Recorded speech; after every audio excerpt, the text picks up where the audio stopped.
शिक्षार्थियों नमस्कार। आज के इस कार्यक्रम में हम एक अलग तरह के पाठ की चर्चा करेंगे।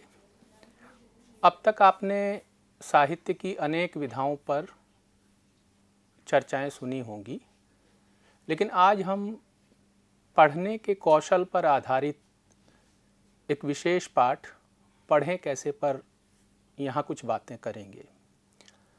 यह पाठ आपके पाठ्यक्रम में 10वां पाठ है और इसके माध्यम से आपको यह बताने का प्रयास किया गया है कि किसी भी भाषा को पढ़ते समय हम किन नियमों का पालन करते हैं, समझने के लिए पढ़ने के कितने पड़ाव होते हैं और किसी भी सामग्री को पढ़ते समय हमें किन किन बातों का ध्यान रखना चाहिए। यानी पढ़ना भी एक कौशल है। वैसे तो हम सामाजिक व्यवहार से भाषा को सीख लेते हैं, लेकिन एक विद्यार्थी होने के नाते हमें यह भी सीखना होता है कि जिस भाषा का हम व्यवहार करते हैं उसको पढ़ने और लिखने के कितने चरण होते हैं, उनको सीखने में किन किन बातों का ध्यान रखना पड़ता है। इसीलिए आपके पाठ्यक्रम में 2 अलग तरह के पाठ संकलित हैं, एक पढ़ें कैसे और दूसरा लिखें कैसे। आपने बच्चों को आरंभ में भाषा सीखते हुए देखा होगा। जब बच्चे भाषा का आरंभ करते हैं तो वे अक्षर ज्ञान से भाषा को सीखना शुरू करते हैं।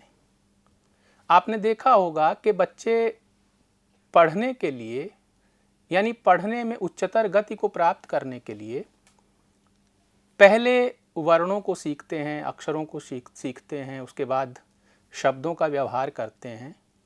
धीरे धीरे वो वाक्य तक और किसी कहानी, निबंध या कविता तक पहुंचते हैं। यानी पढ़ने के अनेक चरण हैं। इस कार्यक्रम में हम इन्हीं बातों को अनेक आरेखों के माध्यम से, कुछ दृश्यों के माध्यम से आपको समझाने का प्रयास करेंगे। आइए एक आरेख देखते हैं। इस आरेख में आप ये देख रहे हैं कि पढ़कर समझने का क्रम दर्शाया गया है। जैसे सबसे पहले जब भाषा का व्यवहार होता है तो कोई भी व्यक्ति अक्षर ज्ञान से शुरू करता है। दूसरा पड़ाव है इसका या दूसरा क्रम है इसका शब्द ज्ञान।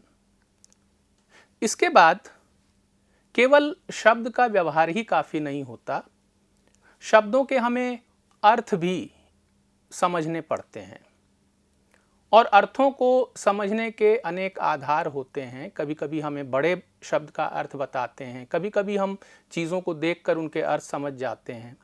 कभी कभी ऐसा भी होता है कि कुछ शब्दों को समझने के लिए, उनका अर्थ जानने के लिए हमें शब्दकोशों का भी प्रयोग करना पड़ता है।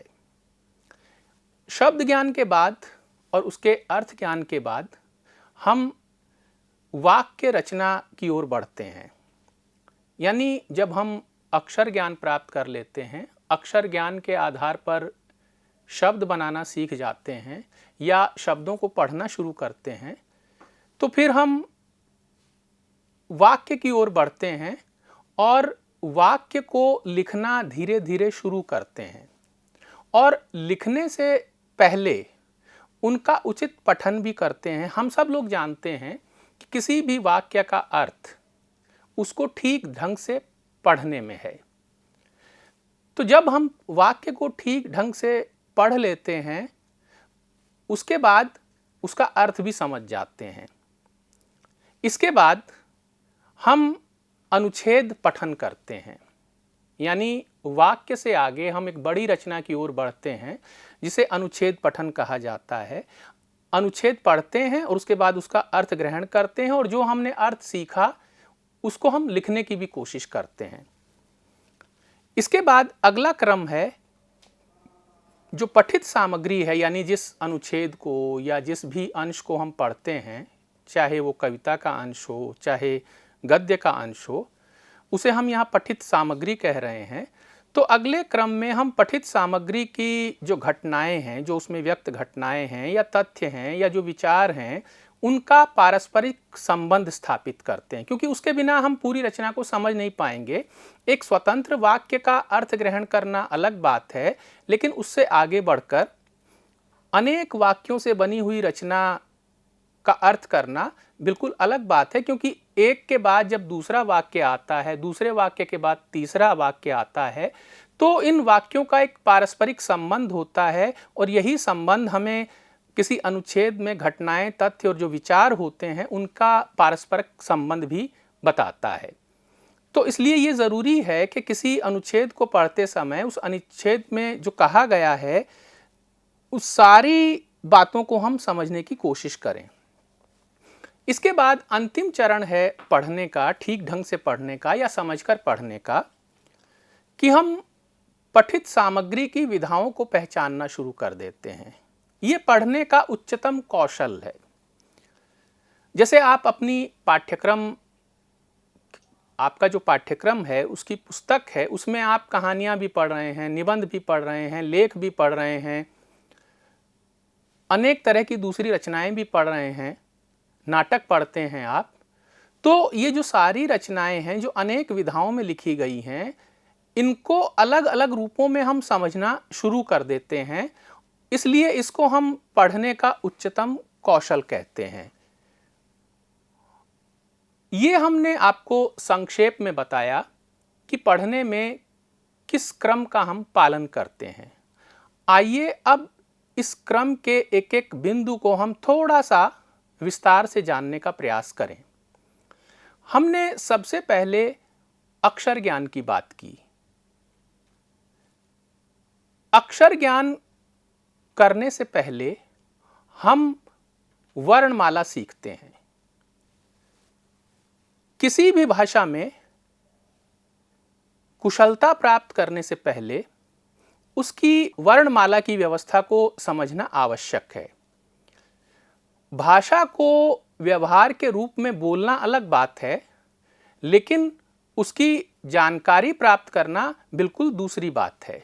ये ज़रूरी नहीं है कि कोई भी व्यक्ति जिस भाषा को बोलता है उसके व्याकरणिक नियमों को भी जानता हो, लेकिन एक विद्यार्थी होने के नाते, हिंदी के एक विद्यार्थी होने के नाते, हिंदी भाषा और साहित्य का एक विद्यार्थी होने के नाते हमें भाषा के नियमों की भी जानकारी होनी चाहिए।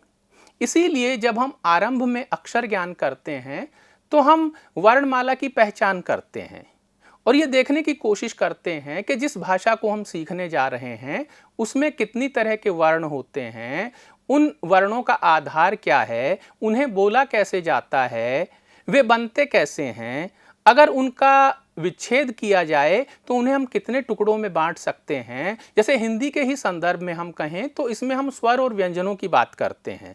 तो सबसे पहले कोई भी शिक्षार्थी या भाषा के ज्ञान को प्राप्त करने में अग्रसर होने वाला व्यक्ति किसी भी भाषा की वर्णमाला को पहचानने की कोशिश करता है।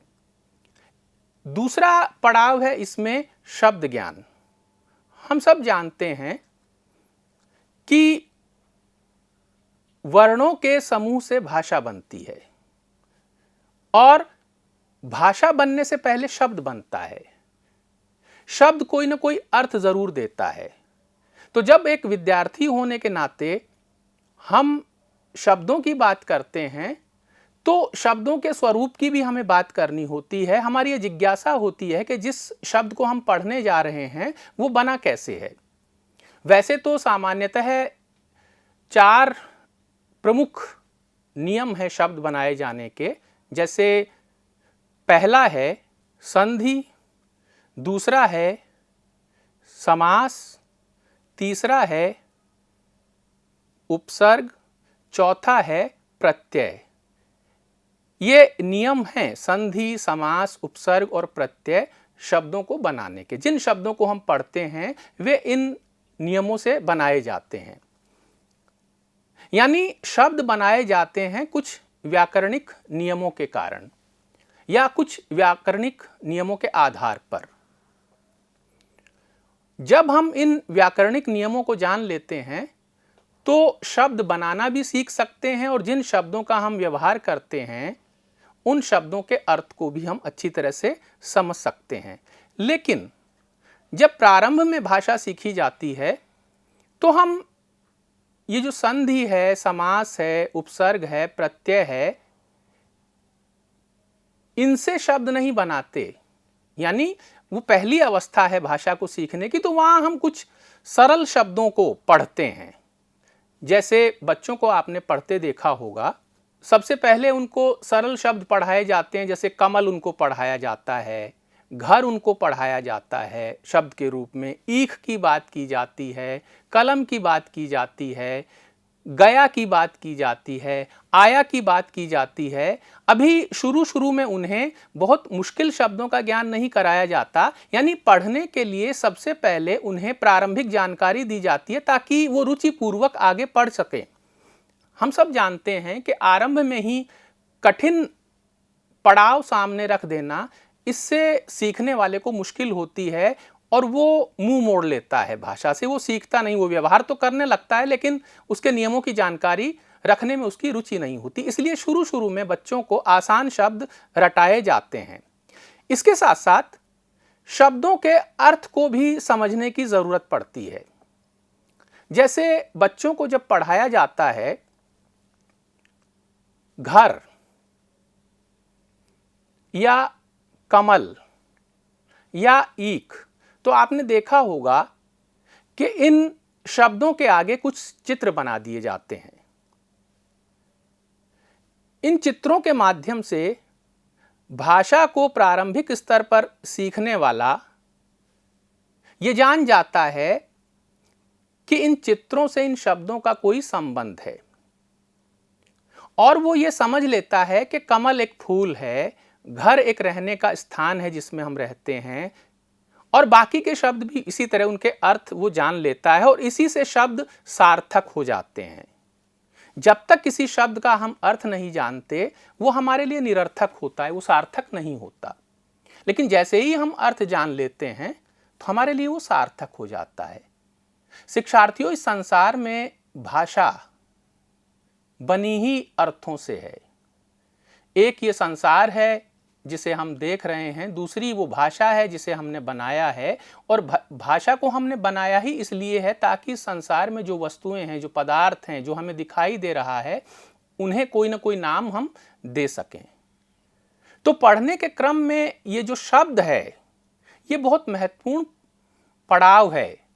शब्दों के अर्थ जानना हमारे लिए बेहद जरूरी है। जब हम अर्थ को समझ लेते हैं तो शब्दों के उच्चारण को भी हम ठीक तरह से कर सकते हैं और उनका व्यवहार भी हम ठीक तरह से कर सकते हैं। शब्दों के बाद तीसरा पड़ाव है, वो है वाक्य का।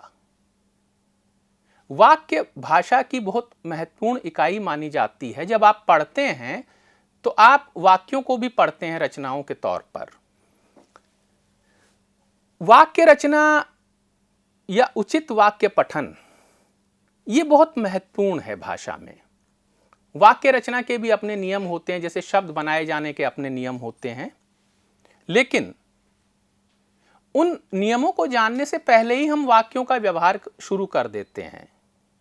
यह जरूरी है कि हम उन नियमों को भी जानें और इसके साथ साथ वाक्य को किस तरह से पढ़ाया जाना चाहिए उसकी गति का भी हमें ध्यान रखना चाहिए, वरना अर्थ का अनर्थ हो जाता है कई बार। इसलिए पढ़ने के लिए बहुत महत्वपूर्ण है कि हम एक तो वाक्य को ठीक ढंग से पढ़ें और दूसरे मन में पढ़ते उसे समझें, मन में पढ़ते पढ़ते उसे समझने की कोशिश करें।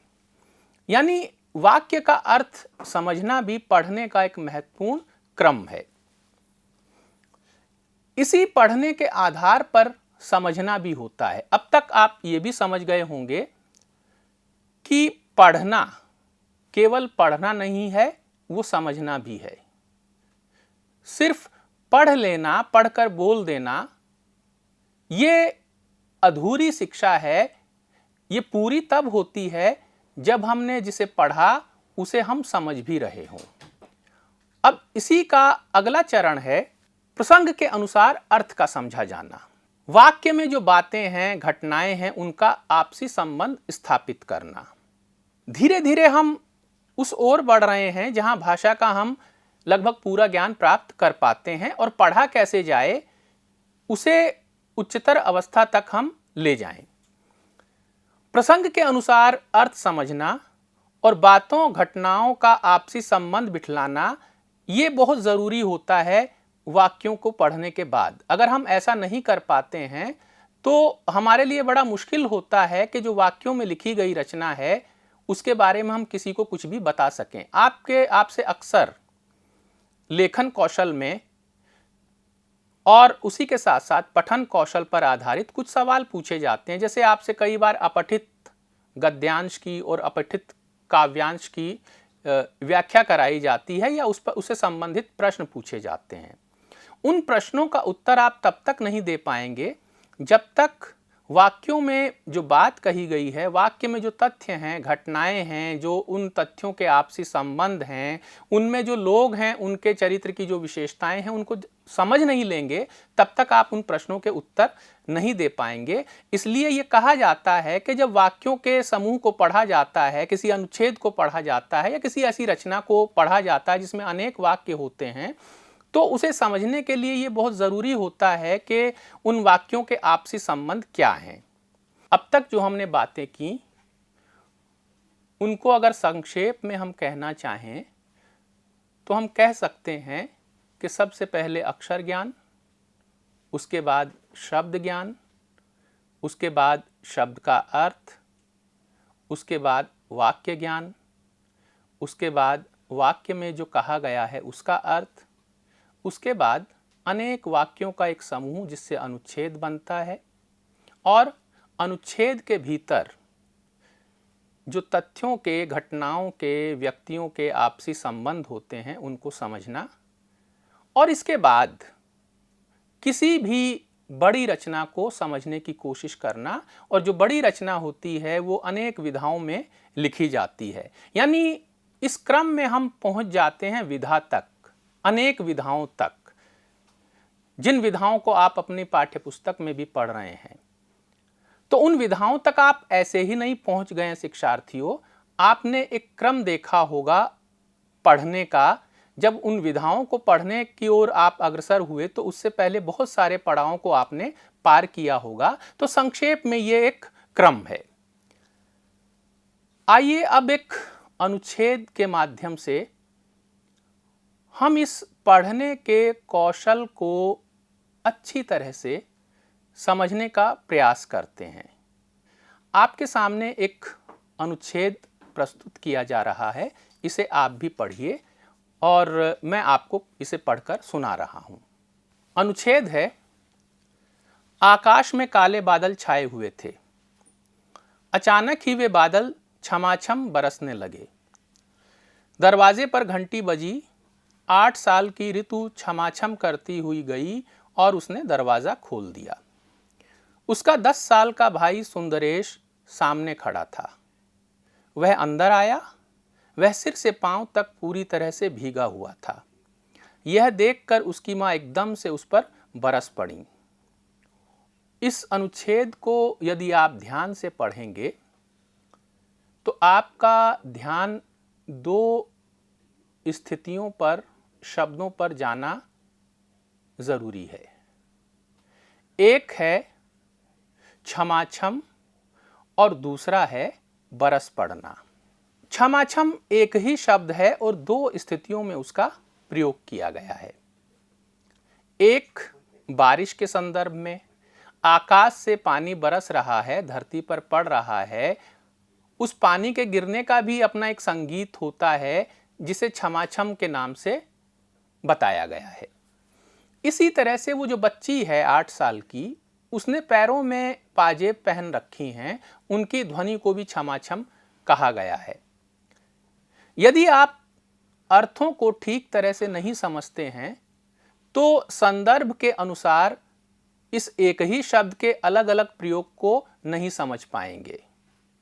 भाषा कई बार एक ही शब्द का प्रयोग अनेक संदर्भों में करती है और वो यहाँ पर आपको सामने दिखलाई पड़ रहा है। तो पढ़ते समय इस बात का हमेशा ध्यान रखना चाहिए कि एक शब्द संदर्भ के अनुसार ही प्रयुक्त होता है। शब्दों को का अर्थ हम संदर्भ के अनुसार करते हैं। वाक्य से बाहर शब्द जो अर्थ देता है वो अलग अर्थ देता है, लेकिन जैसे ही वो वाक्य में प्रयुक्त हो जाता है वो थोड़ा सा भिन्न अर्थ भी दे सकता है। जैसे कमल एक शब्द है, लेकिन कमल का फूल बहुत सुंदर है तो एक अलग अर्थ देने लगता है। इसी तरह से यहाँ क्षमाक्षम है जो अलग अलग अर्थ संदर्भ के अनुसार दे रहा है और उसको आपको समझना चाहिए।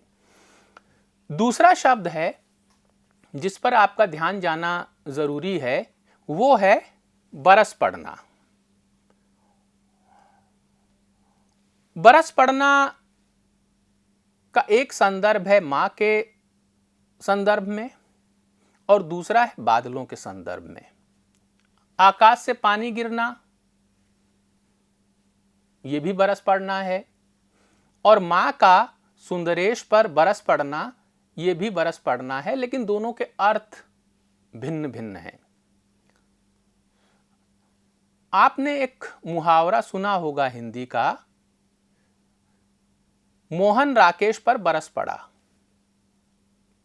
तो वो वर्षा नहीं कर रहा है राकेश पर मोहन, बल्कि क्रोध को बताने के लिए इस मुहावरे का प्रयोग किया जा रहा है। अगर आप हिंदी के मुहावरे नहीं जानते हैं, लोकोक्तियां नहीं जानते हैं, भाषा का जो चमत्कार होता है उसे नहीं जानते हैं, तो हिंदी भाषा को सीखना आपके लिए मुश्किल होगा। इसीलिए हम बार बार आपसे कहते हैं कि हिंदी के मुहावरों के अर्थ जानना हमारे लिए बेहद ज़रूरी है, वरना पाठ में जहाँ जहाँ मुहावरे आएंगे वो आपके सामने कठिनाई पैदा करेंगे। आप एक पाठ पढ़ रहे हैं शतरंज के खिलाड़ी, जो प्रेमचंद ने लिखा है, बहुत महत्वपूर्ण पाठ है आपके पाठ्यक्रम में।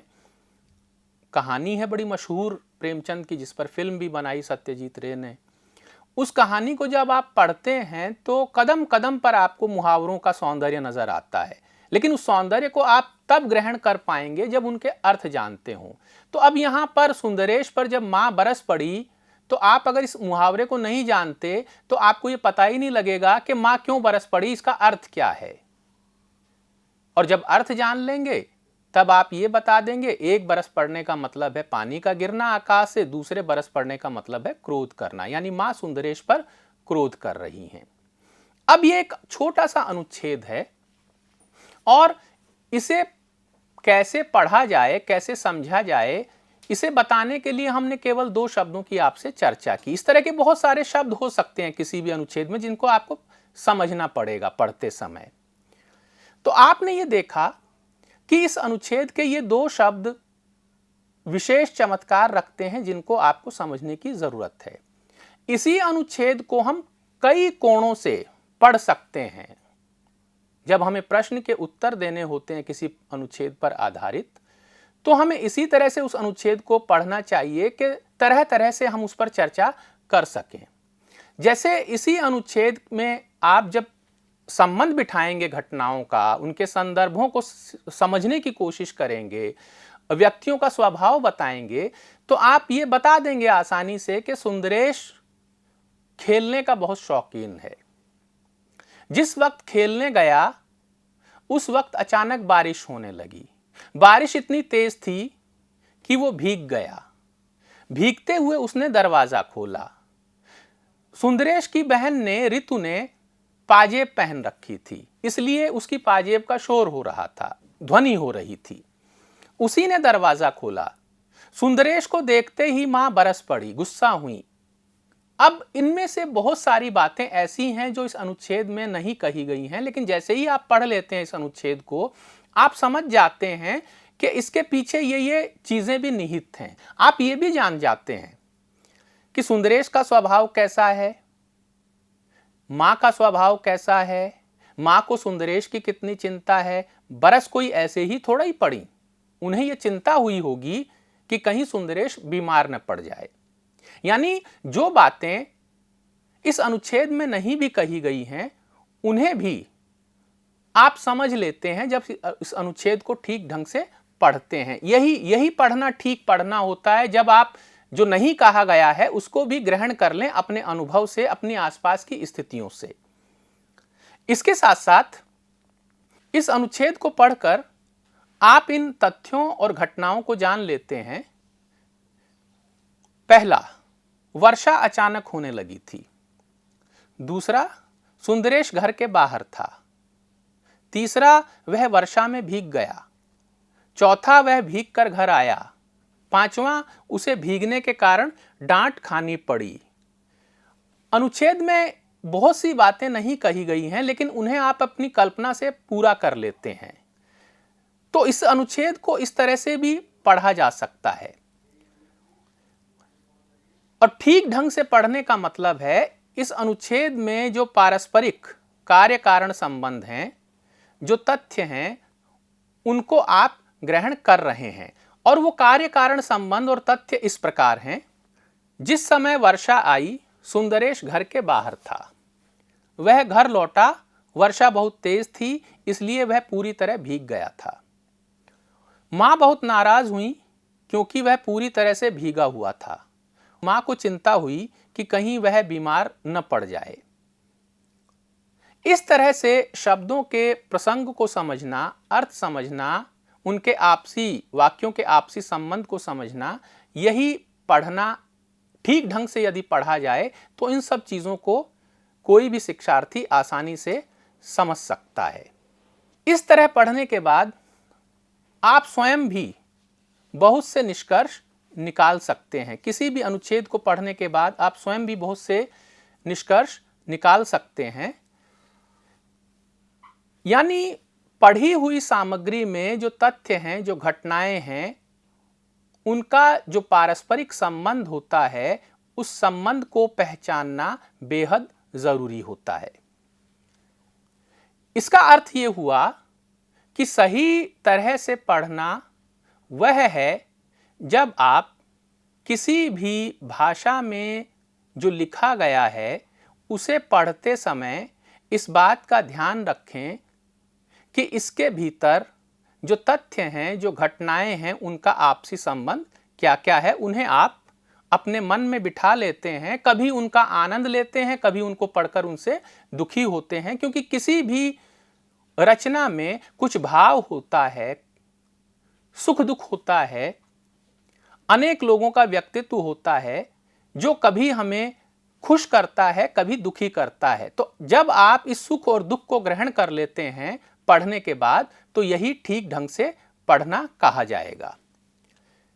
तो आइए अब इस पढ़ने के 5 अंगों को हम फिर से संक्षेप में जान लें। शब्दों और उनसे बने वाक्यांशों को पहचानना, शब्दों के अर्थ जानना, सही गति से पाठ्य सामग्री का मौन वाचन करना, पठित सामग्री में दिए गए तथ्यों, घटनाओं, विचारों आदि का पारस्परिक संबंध समझना, उनका मूल्यांकन करना तथा निष्कर्ष निकालना। और जब आप ये करने लगेंगे तो जो रचना किसी भी विधा में लिखी गई है, यानी जो अनेक विधाएं होती हैं साहित्य की, उन विधाओं को आप पहचानने लगेंगे और ये भी जान जाएंगे कि इन विधाओं का अलग अलग रूप में पाठ कैसे किया जाए। यानी विधा को पहचानने के लिए पठन का कौशल विकसित करना बेहद ज़रूरी है। और तब जब आप ये पठन कौशल विकसित कर लेंगे, आप अपने पाठ्यक्रम की सारी सामग्री को आसानी से समझ भी जाएंगे, उसके अभ्यास प्रश्नों को भी कर लेंगे, उसके पाठांत प्रश्नों को भी कर लेंगे और परीक्षा में भी कुशलता से उत्तर दे पाएंगे। हमें आशा है कि अब तक आपसे जो चर्चा हुई उससे आपको पढ़ने के संदर्भ में या पढ़ने का कौशल विकसित करने के लिए सहायता मिल गई होगी। चलते चलते हम कुछ स्लाइड्स आपको दिखा देते हैं, इससे भी आपको कैसे पढ़ा जाए इसे समझने में सहायता मिलेगी।